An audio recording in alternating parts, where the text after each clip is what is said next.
নমস্কার, আমি শুভাঙ্কি। সবাইকে স্বাগত জানিয়ে শুরু করছি আজকের অনুষ্ঠান সমস্যার সমাধান এবং সমস্যার সমাধান অনুষ্ঠান মানেই সবাইকে আবারও পাশে রেখে সবার সমস্যার সমাধান করা এবং আমাদের সঙ্গে যিনি আছেন সত্যি বলাই বাহুল্য অ্যাস্ট্রোলজিতে তিনি একটা রেভলিউশন এনেছেন। তার ব্যাপারে যতই বলবো ততই কম এবং প্রত্যেকটা মানুষের দুঃখ, কষ্ট, গ্লানি ঘুচিয়েছেন এবং আমরা যাকে সবাই ফ্রেন্ড, ফিলোসোফার অ্যান্ড গাইড বলে ডাকি। আমাদের সঙ্গে স্টুডিওতে আছে জয়দেব শাস্ত্রী মহারাজ। অনেক স্বাগত আপনাকে স্টুডিওতে এবং ভগবানের নাম নিয়ে শুরু করবো আজকের অনুষ্ঠান এবং আপনাদের সকলের ভালোবাসাকে পাথেয় করে শুরু করবো আজকের অনুষ্ঠান। জয় শ্রীরাম রামকৃষ্ণ, জয় শ্রীরাম রামকৃষ্ণ, জয় শ্রীরাম। সমস্যার সমাধান অনুষ্ঠানে আপনাদের সবাইকে স্বাগত জানাই। প্রশ্ন করেছেন তরুণ বিশ্বাস, বয়স তার 38 ইয়ার্স এবং তিনি ট্রাক চালান এবং থাকেন জলপাইগুড়িতে এবং আমাদের প্রশ্ন করেছে যে গত 2 বছরে আমার 3টে বড় দুর্ঘটনা হয়েছে।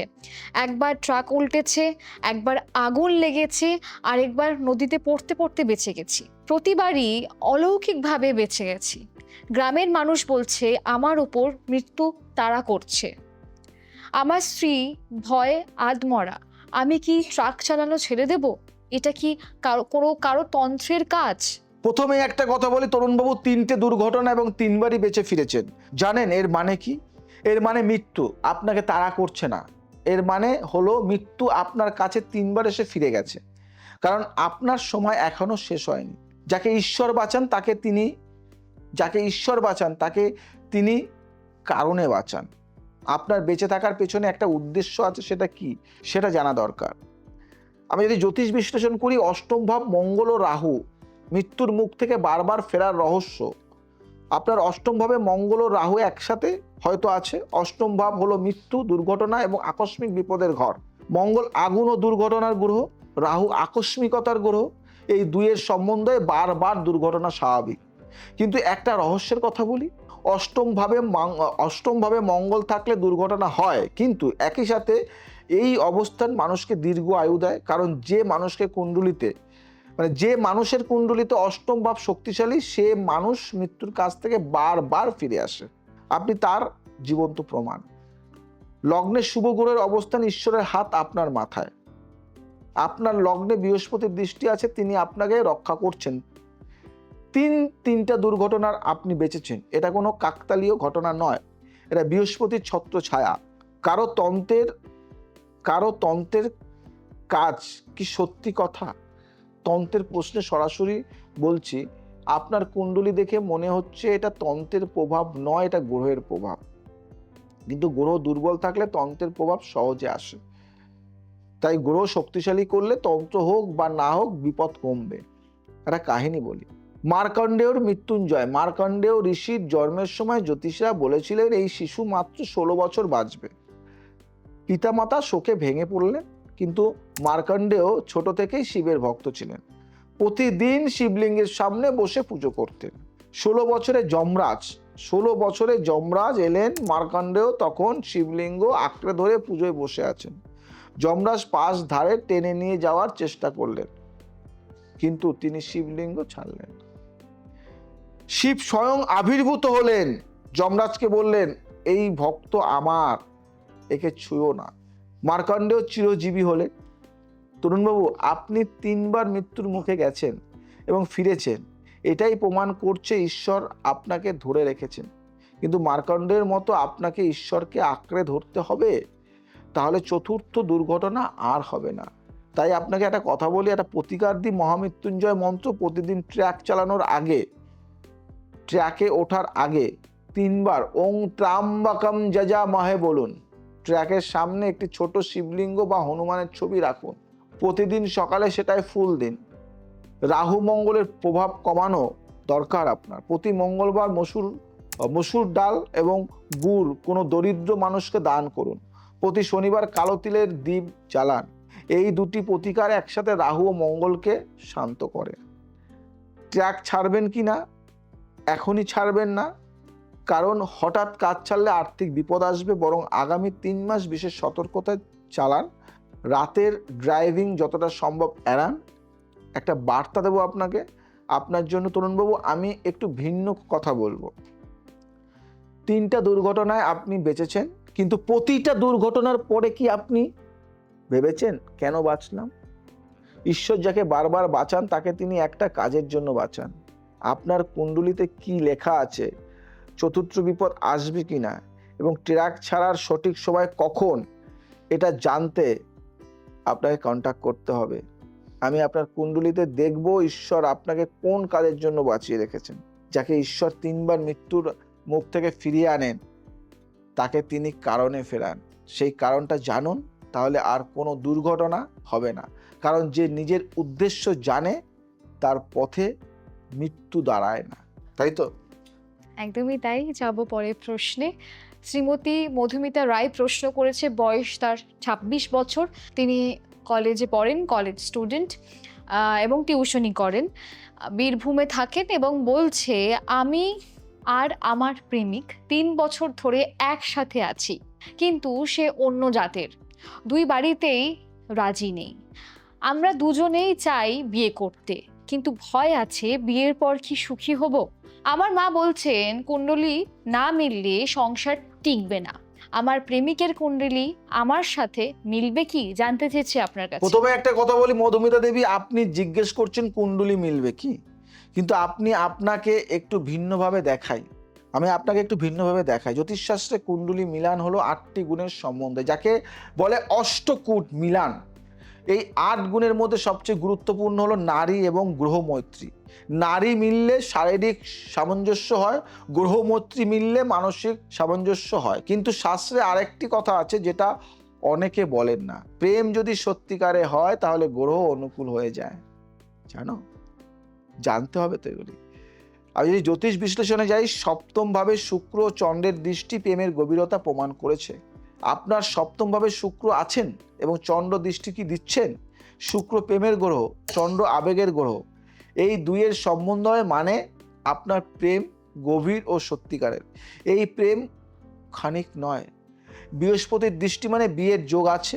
আপনার 5ম ভাবে বৃহস্পতির দৃষ্টি আছে, 5ম ভাব প্রেমের ঘর। বৃহস্পতি এখানে দৃষ্টি দেওয়া মানে এই প্রেম বিবাহে পরিণত হওয়ার যোগ আছে। সমাজের বাধা আছে, কিন্তু গ্রহের বাধা তুলনামূলকভাবে কম।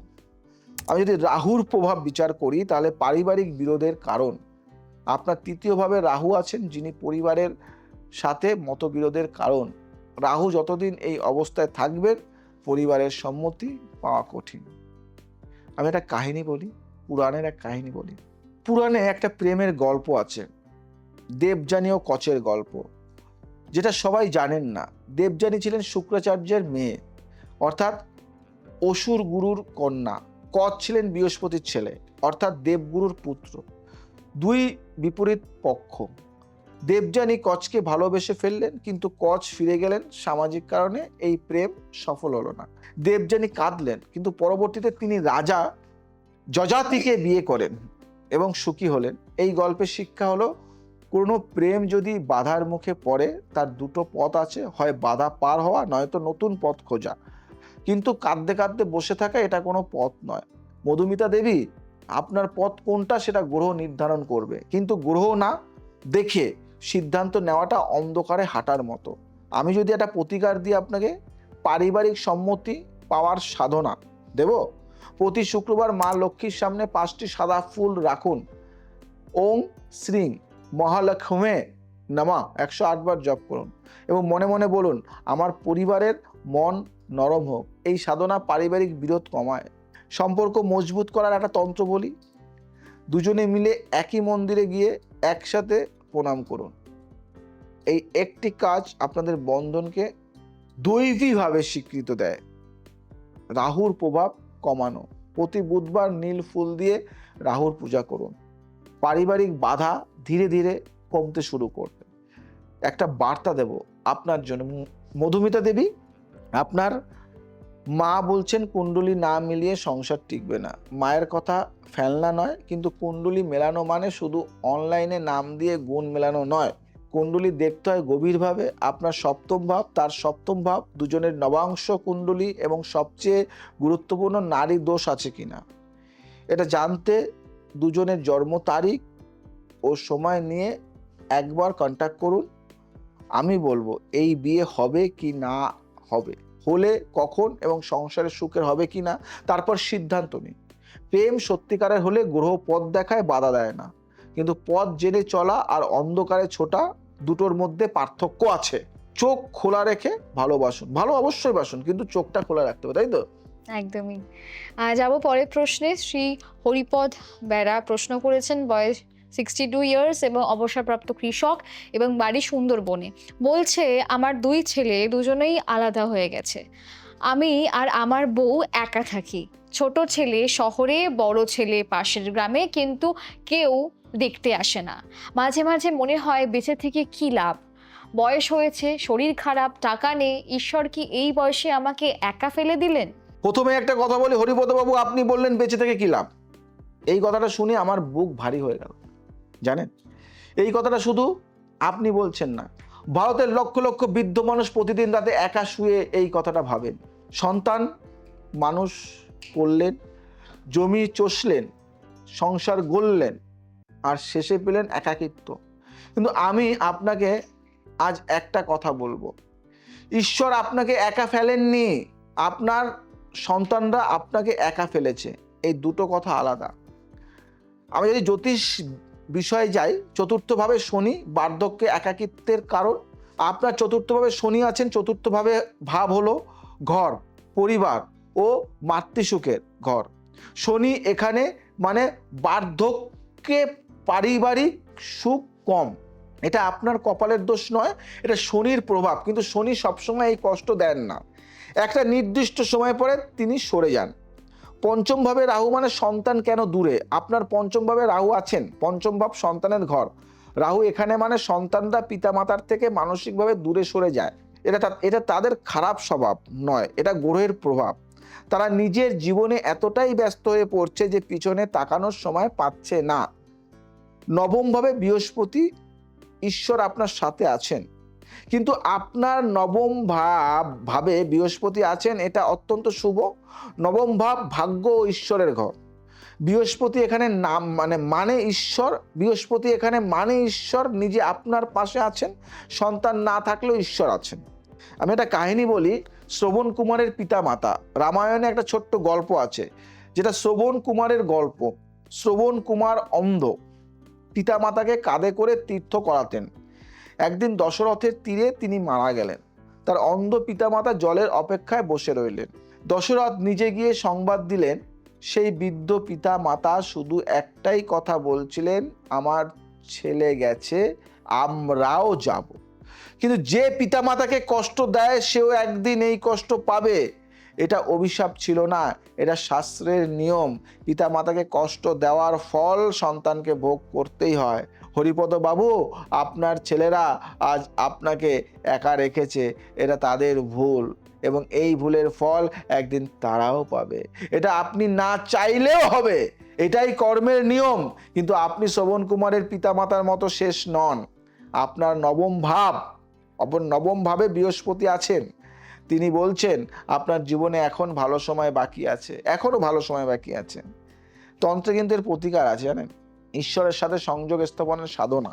প্রতিদিন ভোরে উঠে একবার বাইরে যান, আকাশের দিকে তাকান, মনে মনে বলুন, হে ঈশ্বর, আমি আছি, তুমিও আছো। এই অনুভূতিটা ধরে রাখুন, একাকিত্ব কমবে। যার কেউ নেই তার ঈশ্বর আছেন, তাই নয়? সন্তানদের মন ফেরানোর প্রতিকার একটা দেব। প্রতিদিন রাতে 2 ছেলের নাম নিয়ে মনে মনে বলুন, তোমরা ভালো থাকো, ঈশ্বর তোমাদের রক্ষা করুক। রাগ নয়, আশীর্বাদ পাঠান। পিতামাতার আশীর্বাদ সন্তানের কাছে পৌঁছায়, এটা বিজ্ঞান নয়, এটা তার চেয়েও বড় কিছু। শরীর ভালো রাখার প্রতিকার দিই। প্রতিদিন সকালে একটু তুলসী পাতা খান, সূর্যকে জল দিন। এই দুটো ছোট কাজ শরীর ও মন দুটোকেই সতেজ রাখে। আপনাকে একটা বার্তা দেব আপনার জন্য, হরিপদ বাবু। আমি একটা শেষ কথা বলবো। আপনি বললেন বেঁচে থেকে কি লাভ? আমি বলছি, আপনি বেঁচে আছেন মানে ঈশ্বর আপনাকে এখনো প্রয়োজনীয় মনে করছেন। মৃত্যু আপনার দরজায় আসেনি, কারণ আপনার কাজ শেষ হয়নি। সেই কাজটা কি? হয়তো একদিন আপনার ছেলে ফিরে আসবে, হয়তো একটা নাতি নাতনি আপনার কোলে মাথা রাখবে, হয়তো আপনার পাশের বাড়ির কেউ আপনার কাছ থেকে জীবনের একটা শিক্ষা নেবে। ঈশ্বর কাউকে অকারণে বাঁচিয়ে রাখেন না। আপনার কুণ্ডলিতে কি লেখা আছে? সন্তানরা কি কোনোদিন ফিরবে? আপনার শরীর ভালো হওয়ার যোগ আছে কি না? এবং বাকি জীবনে কোনো সুখ বা কোন কোন সুখ অপেক্ষা করছে এটা জানতে একবার কন্ট্যাক্ট করুন। শুধু জন্ম তারিখ নিয়ে বয়স্ক মানুষের জন্য আমার দরজা সবসময় খোলা। যে মানুষ সারা জীবন সংসারের জন্য নিজেকে দিয়ে দিয়েছেন, ঈশ্বর তাকে খালি হাতে ফেরান না। সন্তান ভুলে যেতে পারে, কিন্তু ঈশ্বর কখনো ভোলেন না। আপনার হিসাব তার কাছে আছে এবং তিনি সেই হিসাব একদিন মেটাবেন। সত্যি খুব ভালো কথা বলেছেন, এবং আজকে অনেক ব্যাখ্যা আমরা জানতে পারলাম এবং অনেক অজানা তথ্য যেগুলো আমরা জানতাম না সেগুলো আমরা জানলাম। বুঝতেই পারছেন, যার এত জ্ঞান তার সান্নিধ্যে অবশ্যই আমাদের আসা উচিত, এবং যারা দীর্ঘদিন ধরে সমস্যায় ভুগছেন, যারা ভাবছেন অ্যাস্ট্রোলজি মানে শুধু ভণ্ডামি, সেই দিকটাকে কিন্তু উনি নষ্ট করে দিয়েছেন। এবং আজকে বলতে পারি আমরা ইয়াং জেনারেশনে অ্যাস্ট্রোলজি কেন বিশ্বাস করি, শুধুমাত্র ওনার জন্য, কারণ উনি একটা রেভলিউশন এনেছেন। সায়েন্সের সঙ্গে কিন্তু অ্যাস্ট্রোলজিটাকে খুব ভালো করে মিলিয়েছেন, এবং সেটারই একটা বহিঃপ্রকাশ আমরা দেখেছি। ওনার অ্যাস্ট্রোলজি যে সেন্টারটা আছে, মানে জেডি অ্যাস্ট্রো কনসালটেন্সি একাডেমি যেটা আছে, সত্যি বলাই বাহুল্য আজকে বিশ্বে তথা ভারতবর্ষের সেরা একাডেমি, যেখানে সার্টিফিকেশন তো আমরা পাচ্ছি, কিন্তু একটা ছাদের নিচে সব কিছু আপনারা পাচ্ছেন। বাস্তু সাইন, পামিস্ট্রি পাচ্ছেন, নারীবিদ্যা পাচ্ছেন, নিউমারোলজি পাচ্ছেন, ট্যারোট পাচ্ছেন, তন্ত্র পাচ্ছেন, কি পাচ্ছেন না? আবার আরেকটা জিনিসও পাচ্ছেন, ওনার মতো একটা টিচার পাচ্ছেন, একটা গাইড পাচ্ছেন, এবং যিনি হলফ করে বলেন যে যদি আপনারা কাজ না করতে পারেন, যদি আপনারা কর্মসংস্থান নিজে জোগাড় না করতে পারেন, তাহলে কিন্তু আমরা আপনাকে কাজ দেবো। এই জিনিসটার টেবিল থেকে আজকে কজন বলেন যে আজকে মানুষটা এমন জায়গায় অ্যাস্ট্রোলজিকে নিয়ে গেছেন যেখানে সাধারণভাবে হয়তো সাধারণ কোনো অ্যাস্ট্রোলজার ভাবতেই পারে না। এবং দ্বিতীয়ত যেটা উনি করেছেন সেটা হলো অনলাইন কনসালটেন্সি, যেটা মানে গ্লোবালি প্রথম প্ল্যাটফর্ম আপনি তৈরি করেছেন, যেখানে বিভিন্ন হোয়াটসঅ্যাপ টুল, মেসেঞ্জার টুলের মাধ্যমে আপনারা অনলাইন ভিডিও করে বা ভিডিও কল করে বা মেসেজের থ্রুতে একটা অনলাইন মেম্বারশিপ প্ল্যাটফর্ম, যেখানে সারা বছর আপনারা কি করবেন, কি খেলে আপনাদের ভালো হবে, কি ড্রেস পরে গেলে, কি রঙের কালারের ড্রেস পরে গেলে আপনি আরও সাকসেস পাবেন, আপনার মিটিং আরও সাকসেসফুল হবে, সারা বছরেরটা আপনারা বলে দেন। মানে এটা কিন্তু এর আগে কেউ বার করতে পারেনি, এবং এখন অনেক কপি হচ্ছে, আমি দেখতে পাচ্ছি অনেক পোর্টাল কপি করছেন, এবং সময় একদম শেষের দিকে যাওয়ার আগে আপনার থেকে কয়েকটি কথা শুনুন। একটা কথাই বলবো, আমি আজ নয় বহুদিন থেকে যেরকম প্রোগ্রাম করি বা যে কথা আলোচনা করি, অনেক কপি হয়, আমার ভালো লাগে। আমি রাগ করি না, কেন কপি করলে মানুষ জানতে পারবে তো ভালো কিছু হোক। এবং কপি করাটা খারাপ নয়, শেখানো, শিখতে চাইছে বা সে বলছে, বোঝাতে চাইছে, তো নতুন কিছু আমি আনার চেষ্টা করি। এবং আর একটা কথা বলি, আমার যে ইনস্টিটিউটটা হচ্ছে তা নয়, চলছে, সেই ইনস্টিটিউট যারা ভর্তি হতে চাইছেন কন্ট্যাক্ট করুন। JD astro academy, JD astro consultancy and academy, যেখানে কনসালটেন্সি হয় অনলাইন অফলাইন দুটোই সুবিধা আছে, এবং সেখানে একাডেমিতে পড়ানো হয়। যারা শিখতে চাইছে 18 থেকে 80 সবাইকে এখানে শেখানোর সুবিধা রয়েছে। আপনি 18 বছর থেকে 80 বছর পর্যন্ত যে সমস্ত মানুষ সবাই এখানে শিখতে পারেন, এবং হাতে ধরে শেখানো হয়, সন্তানের মতো হাতে ধরে পাশে বসিয়ে নিজের মতো করে শেখানো। এবং শেখানোর পরে যদি সে তো স্বাবলম্বী হবেই, যদি না হয় আমি তাদেরকে আমার কাছে কাজে রেখে দিই, আমি কাজ দিই, জব দিই, এবং এই অ্যাস্ট্রোলজি ফিল্ডে তারও একটা নাম হবে। সেই রকমভাবেই শেখানো হয়। আর একটা কথা বলি, এই একাডেমি কিছুদিন পরে সবার মুখে মুখে থাকবে। যাই হোক, সমস্যার সাথে আমাদের চলতে হয়। ভালো থাকবেন, সুস্থ থাকবেন, সবাইকে ভালো রাখবেন। আজ আসি, আবার আসবো নতুন কিছু নিয়ে। জয় শ্রী ঠাকুর রামকৃষ্ণ।